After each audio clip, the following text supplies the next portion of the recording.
আচ্ছা বন্ধু, তোমরা কমেন্টে কালকে অনেকেই জিজ্ঞেস করছো এগুলো কি শাড়ি। এগুলো হচ্ছে হ্যান্ডলুম শাড়ি, অনেকে মাটা তাঁতের শাড়িও বলে। এই শাড়ির গুটি এক একটা এক এক রকম হয়, এক একটা এক এক শাড়ির কালার হয়। আমাদের বাড়ির মা কাকিমারা মানে মহিলারা এই সংসারের কাজকর্ম সেরে 110 টাকা বা 20 টাকা দামের মজুরির কাপড় প্রতিদিন একটা করে কাটতে পারে।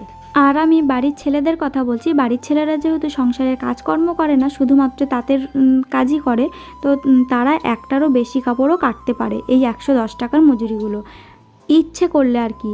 আর যাদের গুটি বেশি, কাপড়ের মজুরিটাও বেশি, তারা কিন্তু প্রতিদিন একটা করে কাটতে পারে না। এই যে কাপড়টা আমার হাতে এখন দেখছি, এটা কিন্তু কটকির কাপড়, ঠিক আছে। কটকি দিয়ে এই কাপড়টাকে খুব যত্ন সহকারে কিন্তু বোনা হয়। কটকির কাপড়গুলো প্রথম প্রথম একটু টাফ লাগে, বুনতে অনেকেই পারে না, কিন্তু যখন শিখে যায় তখন কিন্তু এর চাইতে সহজ বলে আর কিছুই হয় না। এখানে আমি 4-5 রকমের শাড়ি দেখিয়েছি তোমাদের। ভিডিওটা ভালো লাগলে অবশ্যই লাইক কমেন্ট শেয়ার, আর বেশি ভালো লাগলে চ্যানেলটা অবশ্যই সাবস্ক্রাইব